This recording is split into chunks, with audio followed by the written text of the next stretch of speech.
Pada suatu malam, Sina Kazuka, ia seorang laki-laki yang hidup sekarang sebatang kara tengah berjalan santai melewati area minimarket. Awalnya keadaan tampak baik-baik saja sampai dia terkejut mendapati orang-orang berlarian keluar minimarket karena terdapat seorang perampok yang membawa senjata tajam menyerang mereka. Sina melihat dua orang gadis terjatuh dan ketakutan karena si perampok hendak menyerang keduanya. Sina yang melihatnya sempat ingin kabur namun jiwa hero bangkit dan berniat membantu kedua gadis tersebut untuk melarikan diri. Sayangnya saat tengah menghadang si perampok, ternyata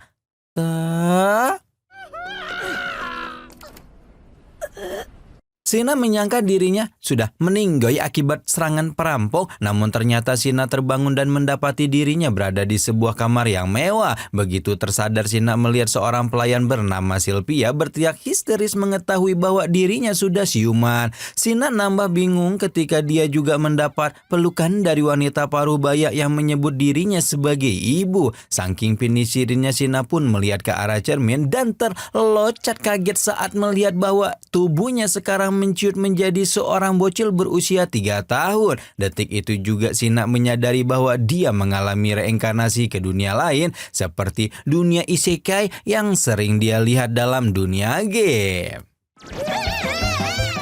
Sina masih menatapi dirinya dan merasa bersyukur setidaknya di kehidupan lamanya dia telah menjadi orang baik yang berhasil menyelamatkan para gadis dari serangan perampok. Awalnya Sina merasa sangat aneh dengan perlakuan Sylvia yang menganggap dirinya adalah seorang balita, namun Sina juga tidak mungkin memberitahukan apa yang sebenarnya terjadi pada dirinya. Sehingga Sina memutuskan untuk menanyakan banyak hal tentang dunia yang dia tempati sekarang kepada Sylvia. Sylvia pun memberikan banyak informasi mulai dari nama Sina di dunia ini dengan Chain von Silpot dan dia merupakan anak laki-laki dari bangsawan kelas atas kota Margrave bernama Gam dan perempuan cantik yang memeluknya di kamar adalah Sarah ibunya. Di dunia ini Sina juga memiliki seorang kakak perempuan yang beda usia 2 tahun dengannya bernama Rene. Ayahnya juga memiliki istri pertama bernama Maria dan memiliki 2 kakak tiri laki-laki bernama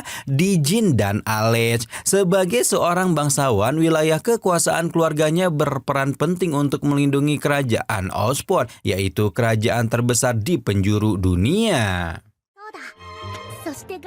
Sina semakin bersemangat saat mengetahui informasi bahwa di dunia yang ditempatinya sekarang ini terdapat monster, para petualangan pembasmi monster, dan sihir. Hal ini sangat berbeza dengan dunia yang ditinggalinya sebelumnya di mana Sina tidak mempunyai keluarga maupun orang terdekat. Oleh karena itu Sina yang sekarang bereinkarnasi menjadi Chain von Silpot alias putra bangsawan memutuskan untuk belajar menggunakan sihir dan menjadi petualangan di hadapan keluarga barunya. Sayangnya Chain harus menunggu 2 tahun lagi untuk dapat mengaktifkan status kemampuannya melalui proses pembaptisan di hadapan 7 dewa agar kemudian bisa memiliki kekuatan sihir maupun kemampuan lainnya. Sina atau yang mulai sekarang kita panggil aja sebagai Chen akhirnya memutuskan untuk menggunakan waktunya selama menunggu pembaptisan dengan mempelajari buku-buku dari Sylvia. Tapi ternyata Chen jauh lebih dulu dapat menguasai ilmu sihir dan berniat menyembunyikan kemampuannya dari siapapun termasuk Rene. Agar dapat mengurangi kecurigaan, Chen pun menawari tawaran Ren untuk mengajarinya berbagai sejarah tentang kerajaan Osport. Kerajaan tersebut dipimpin oleh raja pertama bernama Yuya dan dihuni oleh draft, elf, dan manusia hewan. Mendengar hal ini, Chen semakin semangat untuk melihat dunia luar dan momen di mana dirinya akan dibaptis lalu debut sebagai seorang petualang.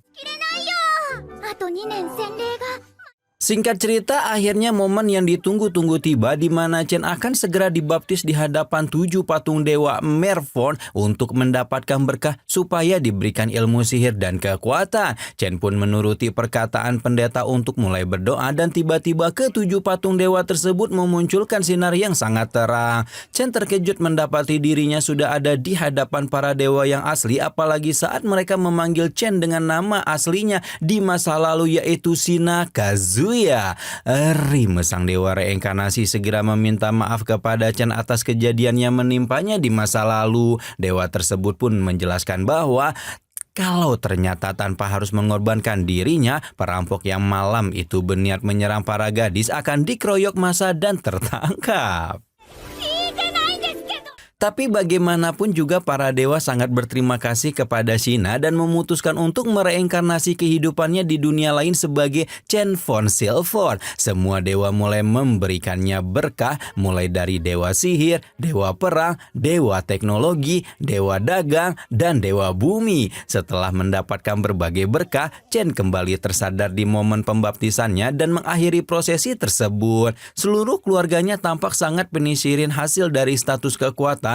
Namun karena curiga dengan berkah dari para dewa, Chen pun bersembunyi lebih dulu untuk ngecek hasil status kemampuannya. Chen syok dan terkejut pas lihat status kemampuannya rata-rata mendapatkan berkah level 10 dari masing-masing para dewa.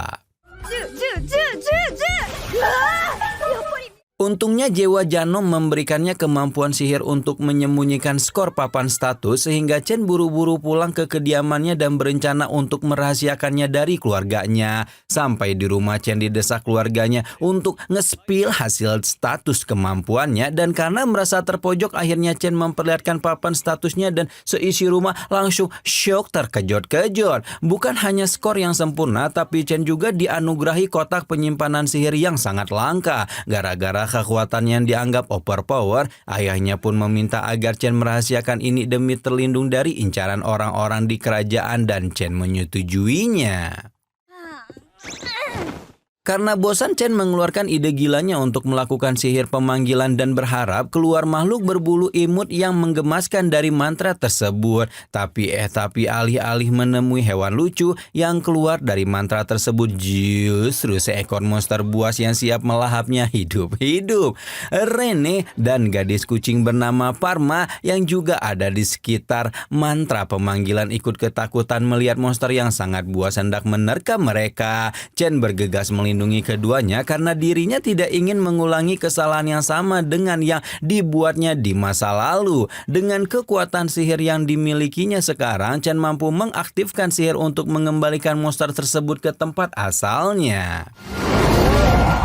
Dari kejadian tersebut, Chen memutuskan untuk memulai perjalanannya memperkuat diri untuk menjadi seorang petualang dan melindungi keluarga serta kerajaan Ospor. Melihat hal ini, Gam memutuskan untuk mengutus guru privat untuk membantu Chen mempelajari kemampuan perang yang akan diajarkan oleh Millie si petualang dan ilmu sihir yang akan diajari langsung oleh Nina si elf penyihir.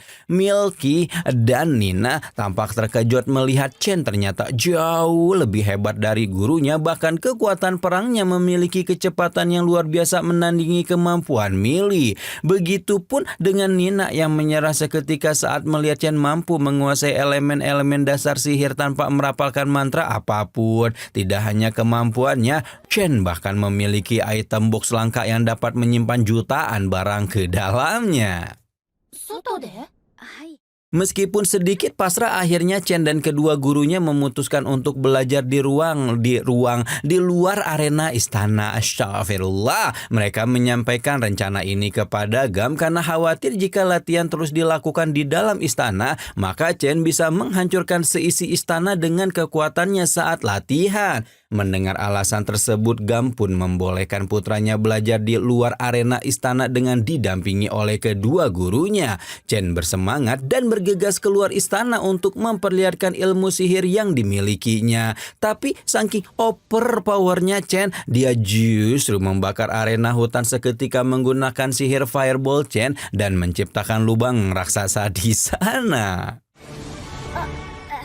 Saat Chen dan kedua gurunya melanjutkan kembali proses latihan, tiba-tiba seekor monster killer rabbit menyerang mereka dari dalam hutan. Untungnya Chen segera menghajar monster tersebut sebelum melukai kedua gurunya. Melihat monster buruannya sudah terkapar, Chen memutuskan untuk menyimpannya di item box. Millie dan Nina pun memberitahu Chen kalau monster-monster tersebut dapat dijual untuk membeli magic bag, yaitu salah satu item termahal yang bisa digunakan untuk menyimpan apapun apapun di dalamnya dengan ukuran besar atau jumlah yang banyak.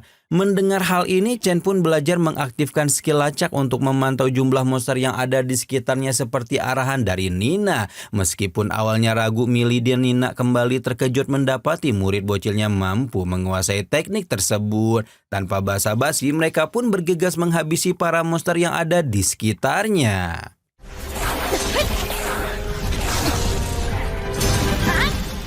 Setelah berhasil mengalahkan beberapa killer rabbit, Millie dan Nina menghimbau Chen untuk tidak pergi terlalu jauh ke dalam hutan karena di sana terdapat banyak monster peringkat tinggi yang sulit untuk dikalahkan dan sering menyerang ibu kota saat mengamuk. Chen pun terpaksa menuruti perintah Millie dan Nina untuk menjauh dari inti hutan dan menyelesaikan latihan. Meskipun Chen berharap suatu saat nanti dia bisa menjadi petualang yang membasmi semua monster di dalam hutan.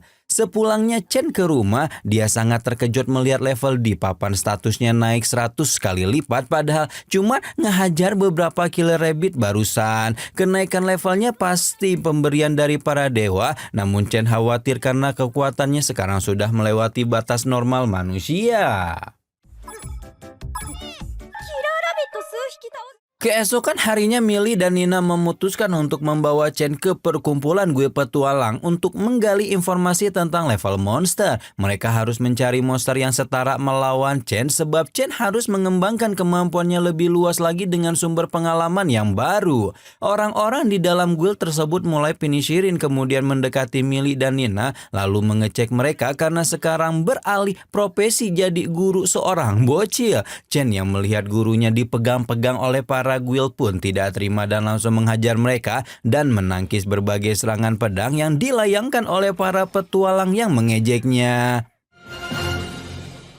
Menyadari bakat kekuatan Chen yang overpower, Millie dan Nina pun memutuskan untuk mengakhiri kontrak mereka sebagai guru Chen setelah 3 tahun menjalani latihan bersama. Mendengar keputusan Millie dan Nina, akhirnya Chen memutuskan untuk memberikan mereka hadiah terakhir yaitu sebuah magic bag yang terbuat dari monster di dalam inti hutan. Untuk sampai ke sana, Chen mengendap-endap dan mulai melancarkan misinya untuk menghabisi para monster yaitu Blood Orge dan Green Dragon, lalu segera menjual itemnya menjadi magic bag. Sihir Chen tanpa sengaja muncul dengan tengah hutan dan mencuri perhatian para pasukan kota mangrove. Akhirnya para pasukan bergegas menuju sumber suara dengan dipimpin oleh Gam alias bapaknya Chen selaku kepala bangsawan kota mangrove.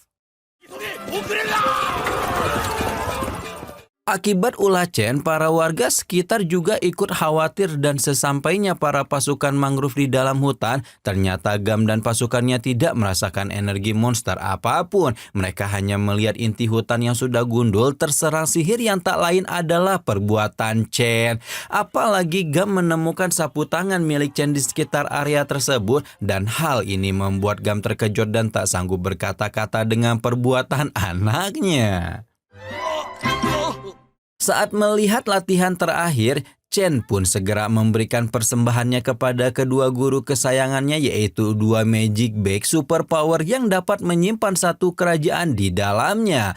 Saking terkejutnya Millie dan Nina yang menerima hadiah tersebut sampai berniat mengembalikan hadiah yang menurut mereka berlebihan kepada Chen. Tapi Chen menolak dan menjelaskan bahwa kedua magic bag tersebut khusus dibuat dengan fitur anti maling, di mana hanya pemiliknya alias Millie dan Nina lah yang dapat menggunakan magic bag tersebut. Akhirnya Millie dan Nina menerima pemberian muridnya tersebut lalu berpamitan untuk yang terakhir kalinya. Keduanya memastikan agar Chen tumbuh baik, kuat dan tidak sungkan meminta tolong kepada mereka saat Chen membutuhkan mereka nantinya.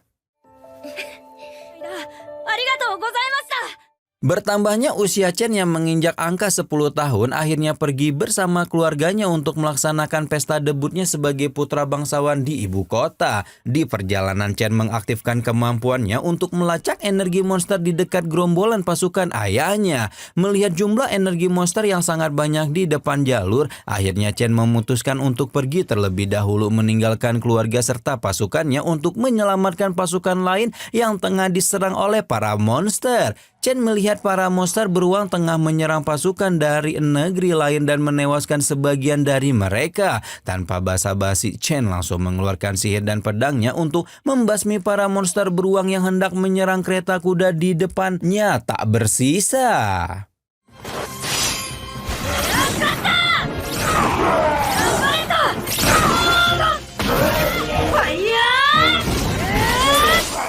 Setelah berhasil membasmi para pasukan monster, Chen langsung disusul ayahnya dan mereka terkejut saat tahu bahwa kereta kuda yang diserang oleh monster membawa putri Telestia dari Raja Ospor dan Nona Sil, yaitu putri duke kerajaan Ospor. Para putri tersebut terlihat sangat panik dan ketakutan setelah diserang monster. Melihat hal ini, Chen berinisiatif menggunakan sihir penenang untuk membantu kedua putrinya tersebut tidak merasa ketakutan lagi. Gara-gara kebaikannya, Telestia dan Sil malah jatuh cinta pada Chen dan memaksa Chen untuk naik kereta kuda yang sama dengan mereka. Tidak hanya sampai di situ saja, Chen juga tidak marah dengan Telestia dan Sil. Mereka Syukurnya hari segera berlalu dan mereka sampai di ibu kota. Lalu Chen pun disambut oleh Kaisar Kerajaan Ospor. Chen menjelaskan kepada Kaisar kalau dirinya tidak berniat mendekati para putri dan hanya berusaha untuk membantu para pasukan selamat dari serangan monster Orc beruang. Chen segera mengeluarkan beberapa jenazah pasukan Kerajaan Ospor yang gugur dalam pertempuran dari dalam item box agar dapat dimakamkan dengan layak. Perjuangan Chen pun terdengar sampai di telinga Raja Ospor dan karena Chen telah menyelamatkan putrinya, Chen pun diberikan gelar baron serta hadiah berupa 10 koin platinum dan mention. Salah satu bangsawan bernama Chorgino langsung protes dan mengatakan kalau hadiah tersebut sangat berlebihan. Atuh kamu teh? Raja justru mengutuk Chorgino karena hadiah yang diberikannya sudah sangat setimpal dengan usaha Chen yang jaga menyelamatkannya dari para pasukan kerajaan Ospor. Sehingga tak lama kemudian Raja membubarkan upacara penyambutan dan mengundang Chen serta ayahnya secara personal di ruangannya. Gam juga mengungkapkan rasa tidak percayanya pada Chen yang mendapatkan banyak hadiah serta gelar bangsawan oleh Raja Ospor sampai Raja Ospor sendiri menjelaskan maksud tujuannya memberikan Chen penghargaan tersebut. Usut punya usut, berniat menikahkan putrinya Telestia dan putri duke yaitu Sil dengan Chen di masa depan. Chen syok berat kalau tahu Raja Ospor bahkan memerintahkan Chen untuk bertunangan dengan putrinya sekarang juga karena sang raja mempercayai bahwa kekuatannya dapat melindungi Telestia dan Sil serta berpotensi besar menjadi seorang bangsawan yang hebat. Setelah mendapatkan kenaikan level yang gak masuk akmal, Chen memutuskan untuk mempertanyakan langsung kepada para dewa di gereja. Chen sedikit terkejut saat mengetahui bahwa para dewa sengaja memberikannya kekuatan yang setara dengan manusia setengah dewa atau demigod. Namun demi sebagai gantinya, para dewa meminta agar Chen dapat menggunakan pengetahuan yang dia miliki di kehidupan sebelumnya untuk membuat suatu produk hiburan di dunia yang sekarang ditinggalinya. Mendengar hal itu, Chen pun menyetujui permintaan para dewa dan akan memikirkan produk hiburan yang akan dia buat setelah ini. Setibanya Chen di ibu kota, Chen segera mencari partner untuk diajak membuat produk hiburan dan kebetulan dia menjumpai keluarga Parma si manusia kucing. Ternyata Parma menganjurkan Chen untuk berkunjung ke toko pamannya tempat bekerjanya. Begitu Chen keliling toko paman Parma dan melihat berbagai barang yang dibuat di sana, seketika itu juga Chen pun berinisiatif mengajak sang paman untuk bekerja sama membuat produk hiburan berupa sebuah permainan.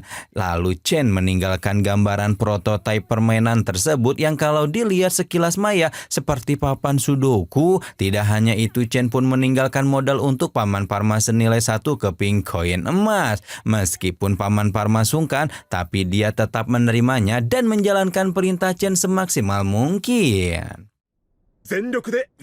Selagi Chen menyumpai Paman Parma, ternyata Ren sedari tadi nungguin Chen untuk menemani dia keliling cari baju. Daripada pusing, Chen pun bergegas menuruti kemauan kakak perempuannya itu. Lalu keesokan harinya, Chen kembali lagi menjumpai Paman Parma yang bernama Paman Tamanis untuk melihat papan permainan reversi yang sudah selesai dibuat dan mengajari Paman Tamatis serta Parma untuk bermain permainan tersebut. Mereka akhirnya sepakat untuk memperbanyak produksi permainan tersebut dan membuat 2 versi permainan untuk para raja atau bangsawan dan untuk rakyat jelata agar semua orang bisa menikmati papan permainan tersebut dengan harga yang sesuai. Tanpa basa-basi, Paman Tamanis langsung mengajak Chen untuk membuat perjanjian kontrak dengan dewa supaya papan permainan produksi mereka tidak ditiru orang lain. Selesai membuat 1 papan permainan versi mewah, Chen pun segera menuju pesta debut kerajaan untuk menerima sambutan oleh Raja Esport sekaligus memberikan papan permainan tersebut untuk sang raja. Namun di tengah kerumunan, Chen dan ayahnya berjumpa dengan Duke Eric beserta putrinya Sylphon Fontana alias tunangannya Chen. Tak lama dari obrolan tersebut, sang raja langsung menampakkan dirinya bersama dengan istri dan putrinya Celestia Osport alias tunangan keduanya Chen. Ibarat peribahasa, Chen ini kecil-kecil cabai rawit ya, karena di hadapan sang raja sekalipun Chen sempat-sempatnya ngegodain Celestia putri raja. Meskipun raja kesal, tapi suasana itu berganti cukup serius ketika akhirnya Chen memberikan papan permainan reversi kepada sang raja dan memperkenalkan produk tersebut bahwa dirinya dan firma sarankan milik Paman Tamanis akan memperbanyak permainan itu. Setelah sesi penghormatan oleh raja, Chen yang ditempelin silk tiba-tiba didatangi segerombolan anak bangsawan yang dimana salah satu di antara mereka adalah anak bangsawan Chorgino yang mana bapaknya dulu pernah protes berat waktu Chen dinobatkan jadi seorang baron dan mendapat banyak hadiah dari raja. Masih ingat kan? Anak-anak bangsawan tersebut malah ngajak duel Chen di luar istana tanpa tahu siapa Chen sebenarnya. Begitu para anak bangsawan menunjukkan kekuatan sihir mereka yang seuprit, Silk pun segera menghentikan perdebatan tersebut dan menjelaskan siapa Chen sebenarnya, bahwa dia adalah anak bangsawan yang diberikan gelar baron dan menyelamatkan dirinya beserta putri Celestia dari serangan para monster tempo hari. Dari kejadian itu semakin banyak orang mengenal Chen dan sampai banyak bangsawan bertamu untuk menemuinya dan memesan papan permainan reversi. Akhirnya Chen kewalahan sendiri dan baru sempat mendatangi mansion yang diberikan raja kepadanya. Sampai di sana Chen melihat isi mansion tampak sangat kotor dan tidak terurus. Oleh karenanya Chen memutuskan untuk menggunakan sihirnya untuk membersihkan dan menata kembali mansion tersebut sebelum para pelayan akhirnya tiba untuk membantu Chen mengurus mansion tua itu. Kakak tirinya Chen yaitu Jin dan Alec mengatakan jika mansion yang dihuni oleh kakaknya sekarang merupakan mansion yang bobrok dan terbengkalai. Bahkan Ren juga berkata demikian sampai akhirnya mereka berkunjung ke mansion baru Chen dan menyaksikan dengan mata kepala mereka sendiri kalau mansion bobrok itu sudah disihir oleh Chen jadi mansion megah yang berkilauan. Ketika ayah dan ibunya Chen berkeliling, mereka terkejut melihat patung naga merah ada di dalam mansion tersebut, di mana monster tersebut merupakan monster terkuat di dalam inti hutan. Tidak sampai di situ, ibunya Chen juga terkejut-kejut saat pas mencoba toilet baru dari mansion Chen yang sangat modern dan megah. Keluarga Chen pun menganjurkan Chen untuk mempersiapkan undangan kepada para bangsawan untuk bertamu ke mansion barunya karena hal ini merupakan sebuah tradisi bagi siapapun bangsawan yang baru saja menempati mansion. Dan hal itu sontak saja membuat Chen langsung menunjuk koki dan para pelayan untuk menentukan menu masakan yang cocok bagi para tamu nanti.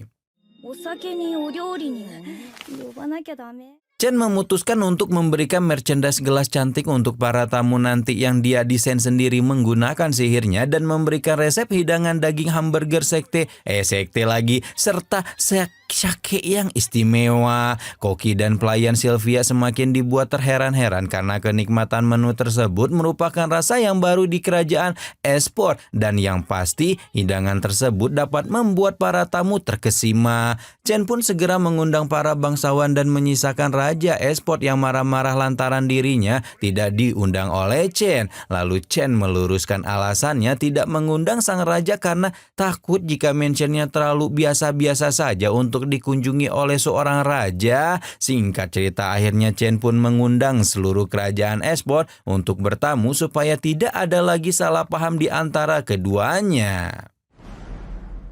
Perayaan mention baru Chen pun dimulai dan semua tamu mulai dari para bangsawan dan keluarga Raja Esport pun datang di acara tersebut. Awalnya semua tamu kebingungan ketika mereka hidangan daging hamburger dan sake soda. Meskipun awalnya ada bangsawan yang meragukan menu sajian itu, tapi begitu dicicipi semuanya sangat menikmati dan mengakui selera Chen yang sangat istimewa. Istri Raja Esport juga mencoba toilet modern milik Chen dan sama terkejutnya hingga mengundang Raja Esport melihat semua keistimewaan di dalam mansion milik Chen. Mereka semua terkagum-kagum kecuali bangsawan Giorgino yang dengan tidak sopannya datang setelah raja tiba dan mengejek semua hidangan serta hadiah gelas yang diberikan oleh Chen. Giorgino nelan ludah sendiri begitu nyicipin semua hidangan Chen yang ternyata tidak ada yang nggak enak atuh. Dengan sombongnya Giorgino memaksa Chen untuk memberikan resep hidangan tersebut kepada Giorgino secara paksa. Ketika Chen menolak, Giorgino terlihat murka dan hendak menghajar Chen sebelum akhirnya raja tiba dan menyentak Giorgino atas perbuatannya. Sesuai prediksi batin Chen bahwa raja akan segera tiba dan melihat perilaku buruk Giorgino yang memerasnya untuk memberikan resep hidangan dan gelas kaca buatannya. Dari kejadian itu sang raja semakin bersemangat untuk menjalin hubungan kerjasama ke depannya dengan Chen si bocil jenius. Setelah hari berlalu, kepala kaisar kerajaan Esport mengundang Chen untuk mengunjungi tempat latihan para kaisar di dalam kerajaan. Tapi Chen menjelaskan jika area latihan tersebut tidak cukup baginya yang bahkan bisa menyimpan berbagai monster peringkat A sampai S di dalam item boxnya. Ketika Chen mengeluarkan seluruh monster yang dia kalahkan dari dalam item box, kepala kaisar pun langsung terkejut dan merasa bahwa bocil di depannya ini tidak mungkin bisa menaklukkan semua monster tersebut seorang diri. Alhasil untuk membuktikan kekuatannya, kepala kaisar pun langsung memerintahkan seluruh pasukannya untuk berlatih menyerang Chen. Tapi dengan mudahnya Chen mengalahkan semua pasukan tersebut dalam sekali serangan.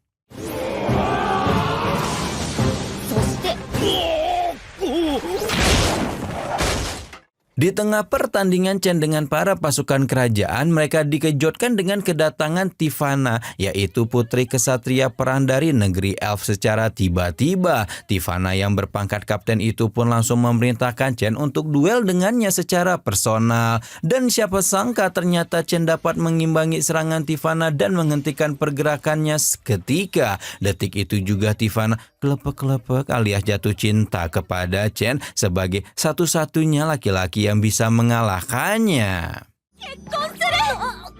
Karena duel tersebut, Tifanna dan Chen menghadap Raja Esport dan Gram selaku ayahnya Chen. Nggak pakai babi bu lagi, Tifanna ingin menikahi Chen detik itu juga dan membuat semua orang di ruangan itu tersebut terkejut-kejut. Lagi-lagi Chen membuat perempuan tergelok-gelok kepadanya. Meskipun Raja Esport menengahi niatan Tifanna bahwa Chen sebelumnya sudah bertunangan dengan putrinya Celestia dan Silk, putri dari Duke Eric, tapi hal itu tidak mengurangi niatan Tifanna untuk menikahi Chen. Bahkan Chen juga diberitahu oleh sang raja bibit bebet bobot Tifanna yang juga merupakan seorang putri dari negeri elf, dan memberitahukan jika usia Chen saat ini masih sangat belia untuk melakukan pernikahan sehingga Tifanna harus menunggu Chen cukup usia. Sebagai seorang elf, tentunya hal ini bukan masalah besar karena dia bisa menahan penuaan terjadi pada tubuhnya sehingga bisa awet muda saat Chen bertambah tua nantinya. Setelah kejadian itu, hari-hari Chen selalu diganggu oleh Tivana yang mengajaknya kencan alias duel pedang dengannya. Untungnya ada hari satu di mana Raja memanggil Chen dan membuat Chen terbebas dari Tivana karena Raja meminta bantuan Chen untuk menerjemahkan buku sihir tingkat kaisar milik keluarga kerajaan Esport yang ditulis oleh Raja pertama Esport yaitu Raja Yuya. Karena Raja Esport dan bangsawan yang sekarang tidak mampu membaca buku sihir tersebut, mereka pun meminta tolong kepada Chen untuk membantu mereka membacanya. Kemampuan Chen yang dapat membaca buku sihir tersebut membuat raja dan para bangsawan curiga tentang siapa Chen sebenarnya sampai-sampai tidak ada satupun di dunia yang enggak bisa dia lakukan. Chen merasa tidak mau membohongi raja dan para bangsawan dan akhirnya dia pun memutuskan untuk memberitahukan identitasnya yang asli sebagai seorang pria yang reinkarnasikan oleh dewa ke dunia ini. Tentu saja raja dan para bangsawan terkejut mendengar pengakuan Chen yang bahkan sudah bertemu dengan para dewa saat dirinya dibaptis. Chen juga memperlihatkan level status barnya yang sekarang sebenarnya telah melampaui kapasitas kemampuan seorang manusia biasa. Chen mengakui jika dirinya diutus oleh para dewa sebagai demigod untuk melindungi negeri dan dunia yang saat ini ditinggalinya. Meskipun Gam sedikit kecewa mengetahui bahwa Chen yang dikenalnya bukanlah anak kandung, tetapi Chen mengatakan jika dia bahagia dengan keputusan para dewa membawanya ke dunia ini karena di kehidupan sebelumnya Chen hidup sebatang kara tanpa keluarga satupun. Raja Esport juga bertanya-tanya kenapa bukan Chen saja yang menjadi Raja Esport, tapi semua pertanyaan itu ditepis oleh Chen dengan meyakinkan mereka bahwa para dewa memiliki alasan tertentu memilihnya untuk menjadi seorang demigod. Obrolan ini pun terhenti ketika Tivana mendadak datang untuk membawakan surat yang dituliskan oleh ayahnya yang menyetujui perjodohan antara dirinya dengan Chen. Setelah membaca buku sihir yang diberikan oleh raja, Chen mengetahui bahwa raja pertama kerajaan Esport yang bernama Yuya adalah seseorang yang juga bereinkarnasi dari negara Jepang, di mana Yuya juga mengalami kecelakaan lalu meninggal dunia dan bereinkarnasi ke dunia yang sekarang ditinggali oleh Chen. Itulah alasan kenapa buku sihir milik Yuya ditulis menggunakan bahasa Jepang. Chen berusaha menyembunyikan informasi tersebut dari siapapun termasuk para tunangannya yaitu Telestia, Sil, dan Tivana.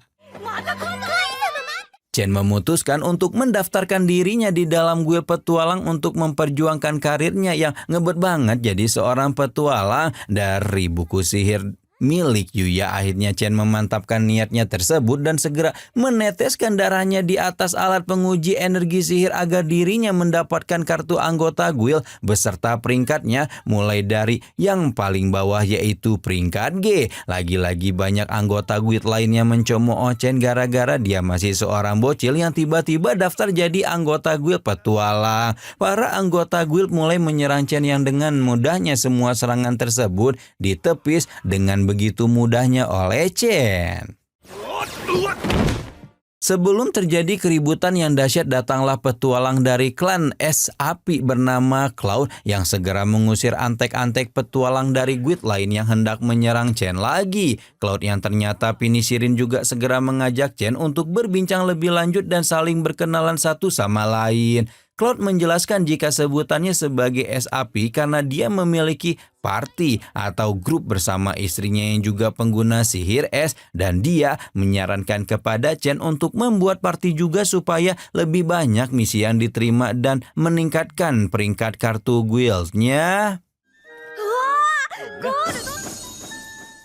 Meskipun awalnya terkesima dengan kartu guild milik Cloud yang berwarna emas atau berperingkat A, tapi Cloud menjelaskan jika peringkat kartunya belum ada apa-apa jika dibandingkan dengan kartu milik Raja Yuya yang menembus peringkat SSS hingga kartunya berwarna hitam. Belum sempat menjelaskan lebih detail, ternyata Cloud sudah disusul istrinya untuk melanjutkan misi mereka di dalam party yang mereka buat. Karena belum mendapat party, akhirnya Chen pergi mencari informasi di papan guild untuk menemukan misi yang cocok dia jalankan sekarang, di mana yang paling menarik adalah misi mengalahkan ratusan goblin di hutan bagian timur.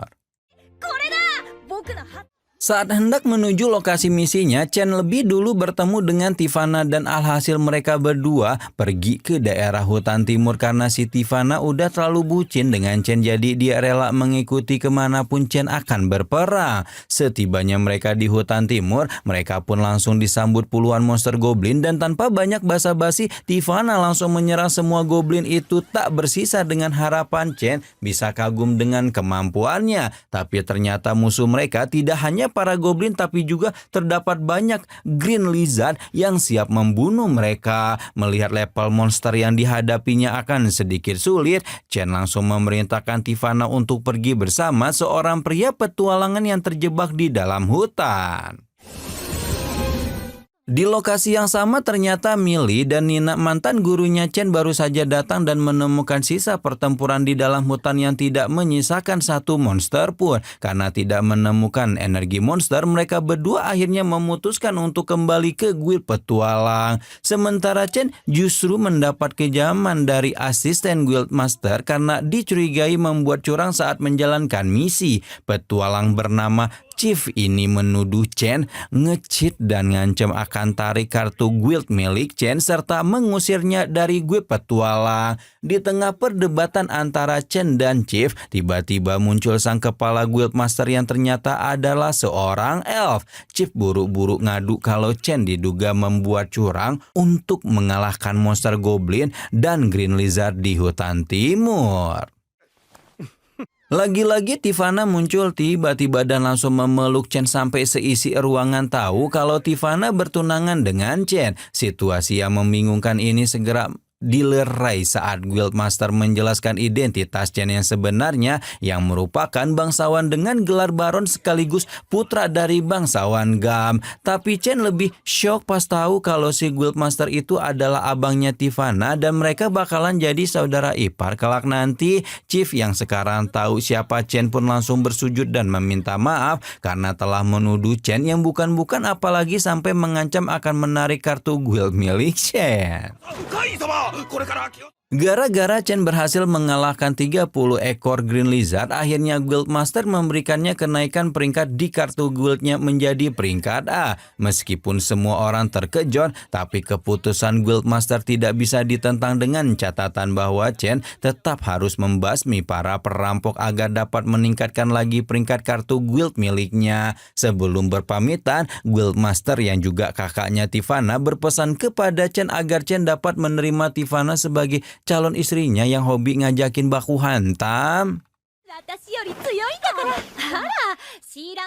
Meskipun Chen dianggap memiliki kekuatan yang hebat, tapi para dewa tetap was-was karena ada satu orang yang harus dia lawan nantinya. Chen harus terus berlatih kuat karena para dewa mengkhawatirkan sesuatu yang buruk akan terjadi di masa depan dengan mengancam kedamaian dunia yang Chen tinggali sekarang. Orang yang harus dia lawan adalah Aaron, yaitu orang yang selama 300 tahun yang lalu disegel karena sihirnya dapat mengancam kedamaian dunia. Saat ini segel milik Aaron mulai melemah dan akan segera terlepas sehingga para dewa sangat bergantung kepada Chen agar dapat melawan kekuatan jahat milik Aaron di kemudian hari. Dan keesokan harinya sebagai bangsawan kelas atas, Chen tetap harus mengikuti rentetan ujian masuk akademi demi membuktikan kelayakan kemampuannya. Nggak kayak di tempat kita tuh dikasih selalu aja disogok. Itulah pokoknya ya kalian. Di mana Chen sengaja menutupi identitas aslinya agar diperlakukan adil layaknya anak-anak biasa. Tanpa banyak babi bu kesulitan, Chen melibas habis ujian baca tulis dan berhitung lalu berlanjut ke area ujian sihir di mana Chen melepaskan mantra peluru api tingkat dasar yang ternyata memiliki daya hancur kelewat batas hingga meremukkan tembok pelindung berkeping-keping. Kekuatan overpower itu berlanjut ke arena ujian berpedang yang dipimpin langsung oleh Cloud, di mana Chen dengan wajah datarnya menangkis setiap tebasan mematikan Cloud dan memenangkan pertarungan dalam sekejap mata, yang membuat anak-anak bangsawan di sekitarnya seketika menatap Chen dengan gemetar ketakutan karena menyadari betapa mengerikannya potensi kekuatan fisik Chen. Berita tentang insiden gila itu di akademi itu menyebar deras hingga ke telinga penguasa tertinggi di mana Raja Esport dan Duke Eric langsung memanggil Chen untuk menghadap dan meminta pertanggungjawaban di ruang tahta. Gara-gara ledakan sihir brutal tersebut, kerajaan Esport harus membayar ganti rugi dengan nominal fantastis kepada pihak akademi, sehingga Raja memperingatkan Chen dengan keras agar menahan ledakan sihirnya di masa depan. Meski begitu, Chen tetap membela diri sambil menjelaskan bahwa sihir yang baru saja digunakan barulah tingkat paling dasar, yang seketika membuat Raja terdiam karena menyadari jika Chen melepaskan sihir tingkat kaisar, maka seluruh bangunan akademi pasti sudah rata dengan tanah saat itu juga. Keesokan harinya, lembar pengumuman ujian pun dirilis di mana nama Chen sudah pasti bertengger gegah di peringkat pertama, disusul Putri Celestia di urutan kedua dan Sil di posisi ketiga. Meski kedua gadis itu tidak sempat menyapa Chen saat ujian karena Chen membaur dengan golongan warga biasa, takdir tetap mempertemukan mereka kembali di jajaran elit akademi bergengsi tersebut. Kakak perempuan Chen bernama Reine yang juga bersekolah di sana langsung memberitahukan adiknya bahwa murid peringkat pertama wajib membawakan pidato pembukaan kepada upacara penerimaan siswa baru, di mana kabar gembira ini langsung disambut sorak-sorai penuh kebanggaan oleh para pelayan di mansion keluarga Silford. Tibalah hari bersejarah di mana Chen berdiri tegap di podium untuk berpidato di hadapan ratusan murid dan orang tua, termasuk ayah dan ibunya sendiri yang hadir menatap dengan wajah berseri-seri. Awalnya Chen membawakan pidato normal sambil mengucapkan rasa terima kasih kepada pihak akademi, namun tiba-tiba saja Raja Esport melangkah menerobos acara dan auto nimbrung di tengah pidato, di mana Raja langsung mengumumkan kepada dunia bahwa Chen adalah pahlawan baru kebanggaan kerajaan Esport. Kejadian tak terduga ini sontak membuat seluruh murid terbagung-bagung menyadari betapa dekatnya hubungan Chen dengan penguasa tertinggi kerajaan. Hingga akhirnya Raja dengan lantang memerintahkan seluruh murid untuk berlatih keras di bawah bayang-bayang kekuatan Chen demi menciptakan generasi emas yang tak terkalahkan. Pada hari pertama kegiatan belajar mengajar dimulai, Chen yang duduk di kelas elit bersama Celestia dan Sil langsung didatangi oleh wali kelas bernama LK yang menyuruh para murid segera mengisi formulir penjurusan. Tanpa ragu Chen langsung antusias memilih jurusan petualang, namun Celestia dan Sil segera menahan tangan Chen sambil mengingatkan status Chen sebagai bangsawan bergelar baron yang wajib mempelajari ilmu pemerintahan. Karena aturan akademi membebaskan murid mengambil banyak kelas sekaligus, Chen pun akhirnya memborong jurusan bangsawan, petualang, sihir, dan alat sihir. Sementara Celestia fokus masuk kelas politik dalam negeri untuk mendampingi Chen mengurus wilayah, dan Sil mengambil jurusan bisnis demi membantu jaringan perdagangan masa depan Chen. Baru saja melangkah keluar kelas, insting keadilan Chen langsung terpancing saat melihat putra bangsawan arogan bernama Chorgino beserta antek-anteknya sedang merundung Parma, gadis ras manusia kucing yang sukses menembus peringkat A. Gerombolan bangsawan rendahan itu rupanya diselimuti rasa iri dengki melihat rakyat jelata bisa melampaui derajat mereka di akademi, dan tanpa banyak babi bu Chen bersama duo tunangannya langsung melangkah maju dan melepaskan tekanan yang mencengking, di mana antek-antek Chorgino langsung lari kocar-kacir ketar-ketir ketakutan karena tahu bahwa nyawa mereka bisa melayang jika berani memancing niat membunuh monster sekelas Chen. Lucunya, aksi heroik itu justru membuat Celestia, Sil, dan Parma langsung akrab dan saling mengobrol asyik sendiri hingga membiarkan Chen berdiri mematung sendirian di lorong akademi.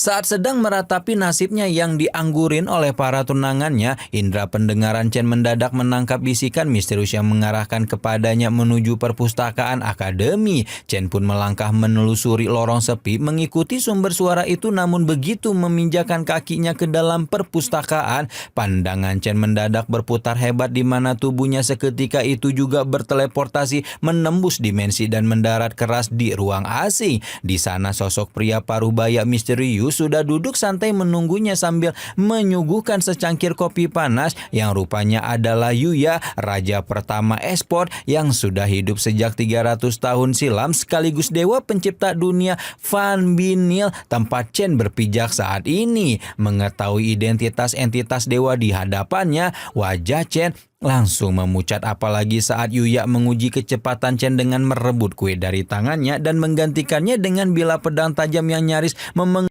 leher Chen dalam sepersekian detik.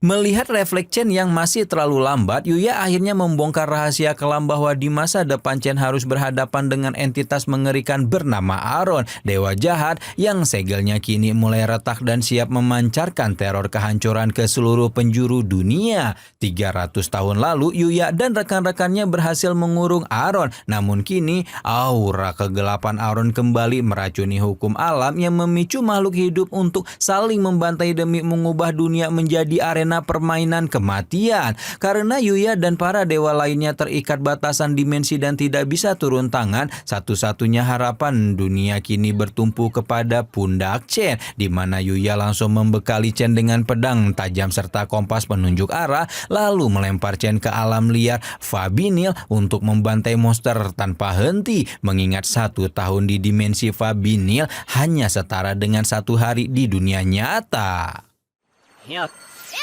Waktu demi waktu bergulir dengan brutal di mana Chen berjuang sendirian di tengah hutan lebat, menebas dan mengoyak daging para monster ganas hingga fisik serta energi sihirnya terkuras habis tak bersisa. Di ambang batas kesadarannya itulah telinga Chen menangkap rintihan pilu dari balik semak belukar di mana Chen menyeret tubuhnya yang penuh luka dan menemukan anak serigala yang sekarat berlumuran darah. Meski awalnya niat membunuh sempat terlintas untuk mengakhiri penderitaan hewan itu, hati nurani Chen menolak keras hingga akhirnya Chen memaksakan sisa-sisa energi sihir terakhirnya untuk menyembuhkan luka fatal anak serigala tersebut sebelum akhirnya Chen memuntahkan darah dan tumbang tak sadarkan diri. Saat kelopak matanya kembali terbuka, hal pertama yang Chen lihat adalah anak serigala itu sedang merobek leher monster orc demi melindungi tubuh Chen yang terkapar lemah. Momen berdarah itu mengingat jiwa mereka berdua di mana Chen menamai serigala itu Haku, dan selama 4 tahun penuh mereka berburu bersama menyapu bersih seisi hutan hingga akhirnya Chen dan Haku yang kini tumbuh menjadi monster raksasa berhasil menemukan jalan pulang ke kediaman Yuya. Melihat kedatangan Chen yang membawa pulang Haku, Yuya tersenyum puas karena menyadari Haku bukanlah hewan sembarangan, melainkan Fenrir tingkat dewa yang memiliki kekuatan penghancur luar biasa. Setelah meresmikan kontrak jiwa dengan Haku, ujian mematikan Chen ternyata belum berakhir karena Yuya langsung menyerahkannya kepada master kedua bernama Doran. Namun malah petaka langsung menyapa di mana pada detik pertama latihan dimulai, Doran bergerak secepat kilat dan langsung menghantamkan tubuh Chen hingga tulang rusuknya retak berbunyi nyaring, membuat Chen digeprek habis-habisan dan pingsan seketika. Chen baru tersadar beberapa hari kemudian di atas ranjang rumah Dora di mana luka parahnya telah disembuhkan oleh istri Doran yang menyambutnya dengan senyuman hangat. Di rumah itu pula Chen berkenalan dengan anak naga peliharaan keluarga Doran yang memicu pertengkaran konyol karena Haku cemburu buta melihat tuannya mengelus hewan lain, hingga akhirnya istri Doran melerai kekacauan itu dan memaksa mereka melahap hidangan lezat yang telah disiapkannya.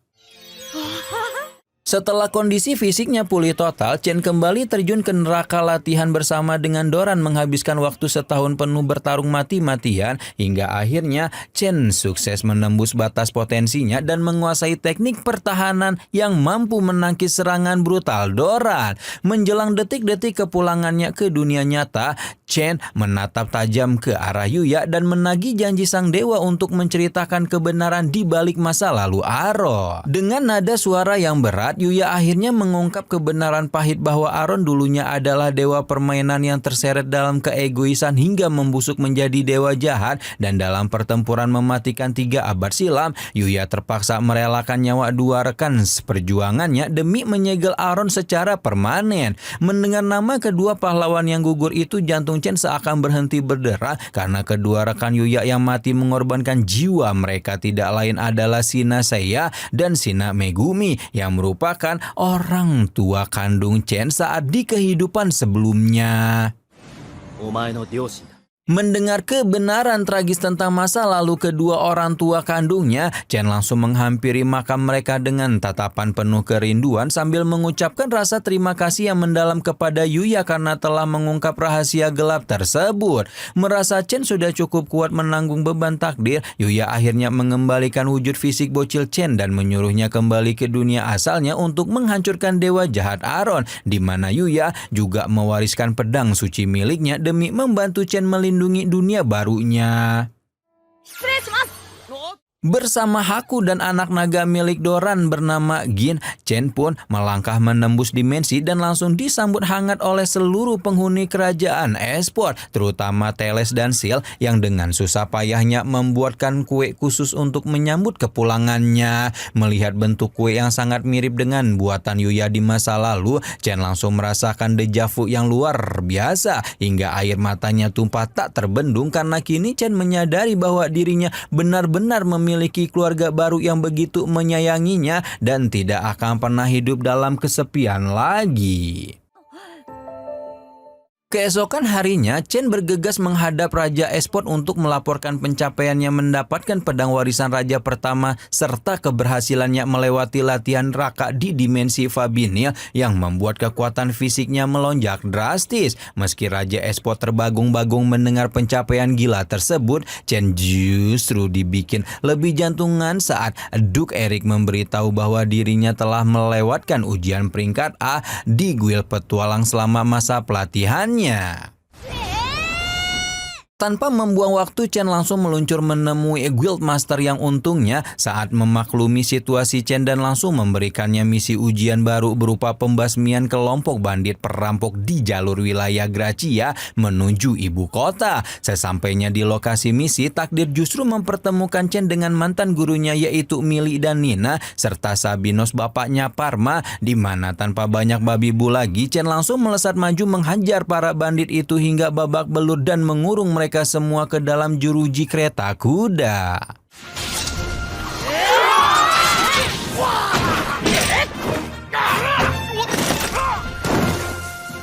Mili dan Nina yang melihat aksi brutal tersebut langsung terkejut bukan main saat mengetahui mantan murid mereka kini telah naik ke peringkat A dan bahkan sudah menyandang gelar kebangsawanan baron di usia sedini itu. Setelah menyerahkan para penjahat malang itu ke markas guild sesuai prosedur, orang-orang yang dulunya sering meremehkan Chen kini auto panik dan menunduk hormat karena sadar betul kalau pemuda di hadapan mereka punya relasi kuat dengan Cloud si petarung klan Es.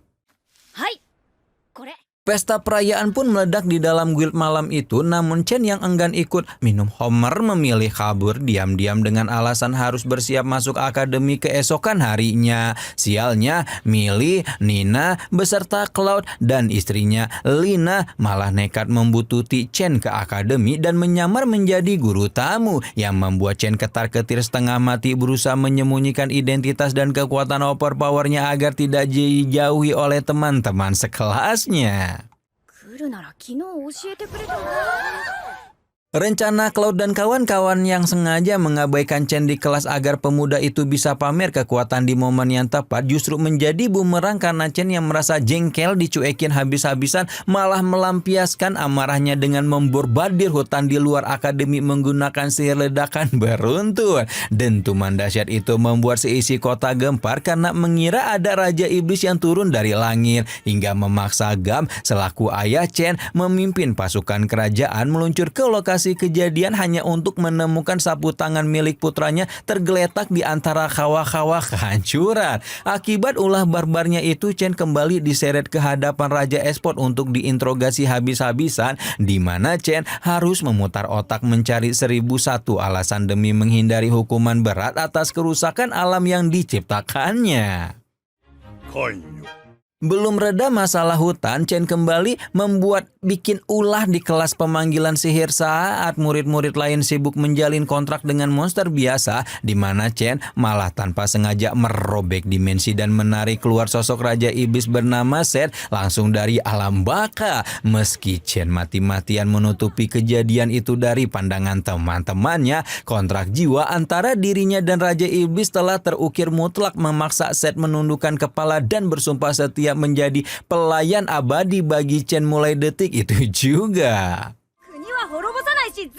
Insiden gila ini kembali sampai ke telinga Raja Esport yang kehabisan kesabaran dan memaksa Chen untuk memanggil monster kontraknya di hadapan para petinggi sihir, di mana kemunculan sosok Raja Iblis dari dalam lingkaran sihir membuat rahang semua orang di ruangan itu seolah mau copot. Puncak kegilaan terjadi saat Raja memaksa melihat jendela status Chen, di mana level pemuda itu ternyata sudah menembus batas nalar manusia hingga sistem memberinya julukan sebagai wakil dewa, yang membuat Raja Esport langsung ngefly saking syoknya dan memutuskan untuk memberi Chen gelar Fishson demi mempersiapkannya mengelola negara di masa depan. Di tengah beban tanggung jawab baru tersebut, ketenangan ibu kota mendadak hancur oleh berita mengerikan tentang gelombang luapan monster yang mulai mengancam tembok perbatasan, yang membuat Chen langsung menepis keraguan kakak tirinya dengan memamerkan rencana petualangan peringkat A miliknya. Setibanya di markas Guild yang sudah dipenuhi petualang babak belur, Chen langsung memanggil Haku, Gin, serta pelayan barunya Set untuk menyusup ke dalam hutan, di mana Set dibantu oleh iblis bawahannya bernama Dalmatia langsung melepaskan serangan pelacak yang bereaksi keras terhadap kumpulan monster tingkat tinggi di inti hutan. Tanpa ragu sedetik pun, Chen melesat memburu monster-monster buas itu dan menyeret bangkai mereka ke hadapan para petualang sebagai peringatan akan level ancaman yang sesungguhnya. Sementara itu Set dan Dalmatia yang menyusuri kedalaman hutan justru merasakan tekanan yang sangat pekat dan mematikan, menyadari bahwa gelombang monster yang lebih brutal sedang bergerak 2 kali lipat lebih cepat menuju ibu kota.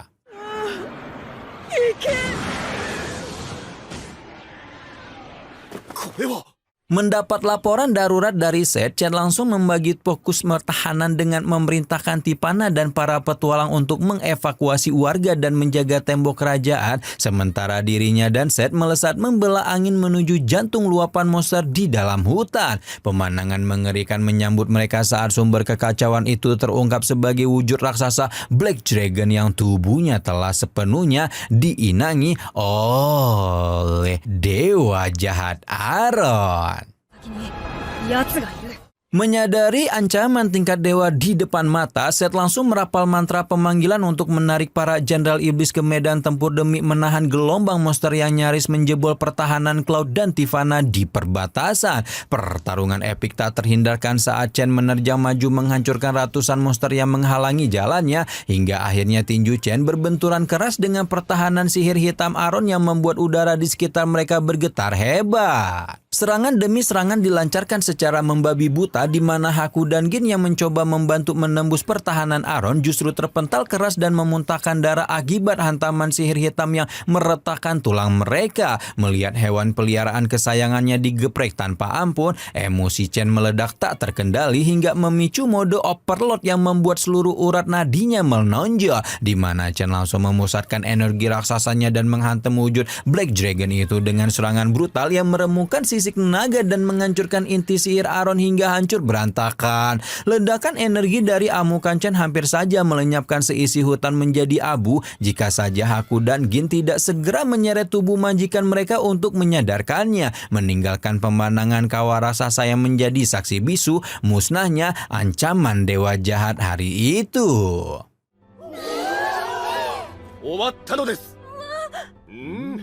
Meski berhasil menyelamatkan kerajaan dan membinasakan Black Dragon tanpa sisa, ulah kehancuran Chen kembali memancing murka Raja Esport yang akhirnya menghukum sekaligus menobatkan Chen sebagai kepala wilayah Dorinto, daerah kumuh yang terkenal sebagai sarang perampok dan penjahat kelas kakap. Bukannya mengeluh seperti teman-temannya yang memprotes keputusan raja, Chen justru menerima tantangan itu dengan seringai tipis di mana setibanya di Dorintol, Chen sengaja menyembunyikan identitasnya untuk menyusup ke dunia bawah dan mematahkan tulang para penjahat satu persatu hingga kota itu bersih dari kotoran. Setelah menaklukkan para petinggi preman, Chen akhirnya memunculkan dirinya sebagai penguasa sah dan merapal sihir skala besar untuk merombak total tata letak Dorintol menjadi pusat metropolitan yang sangat megah. Kini di tengah kesibukannya memajukan wilayah baru tanpa ada ormas, Chen menyadari bahwa PR terberatnya bukanlah melawan dewa jahat, melainkan menjaga kesetiaan tiga tunangannya di masa depan dan memastikan kehidupan keduanya di dunia ini tidak berakhir sia-sia.